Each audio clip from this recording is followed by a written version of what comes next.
विरार पश्चिम के गोकुल टाउन इलाके की पूनम आकांक्षा बिल्डिंग से एक बेहद चौंकाने वाली और दिल दहला देने वाली घटना सामने आई है। यहाँ एक युवक ने अपनी प्रेमिका और उसकी मां पर चाकू से हमला कर उनकी बेरहमी से हत्या कर दी। इस दोहरे हत्याकांड के बाद आरोपी ने खुद पर भी वार कर आत्महत्या करने की कोशिश की। फिलहाल उसे गंभीर हालत में विरार के संजीवनी अस्पताल में भर्ती कराया गया है, जहाँ उसका इलाज जारी है। घटना की जानकारी मिलते ही पुलिस मौके पर पहुंची और दोनों शव को पोस्टमार्टम के लिए भेज दिया। वहीं घायल आरोपी को तुरंत अस्पताल में भर्ती कराया गया। पेश है विरार की यहाँ एक रिपोर्ट।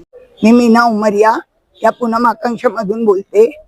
आमच्या इथे 11-11:30च्या आसपास इथे असं काच फुटला जोराचा की जसं काही गॅसचा ब्लास्ट झाला असा काहीतरी आवाज आला। आम्हाला माहिती नाही फ्लॅट मधून काय झाला। आम्ही खाली येऊन बघितलं तेव्हा सगळे काचेचे तुकडे पडले आहेत, खिडकी हे झालेली होती। आम्ही आरडाओरड केलं पण कोण खिडकीत आलं नाही, म्हणून आम्ही लोकांनी पोलिसला बोलवलं। पोलीस आल्यावर पोलिसांनी बघितलं दार काय उघडत नव्हता, म्हणून त्यांनी कापायला लावला आणि मग बघितलं ते जे झालं असेल ते मी तिकडे बघायला गेलेली नाही। ते 11:30च्या आसपासची सुमारास काहीतरी झालाय।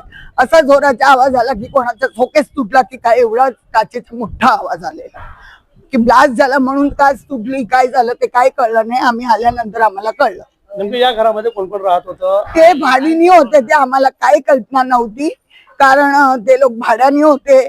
आता कोण येऊन राहायला लागले, ते फॅमिली होती, फॅमिली मधले कोण आहेत कोण नाही आम्ही एवढे कोणाला ओळखत नाही कारण एकच वर्ष झालं आहे। म्हणजे आपण काय प्रत्येकाच्या घरात बघायला नाही जात की कोण कोण कुठे राहते, कारण 1 वर्षाचे भाडुतले म्हणजे आपली ओळख पण नाही तेवढी।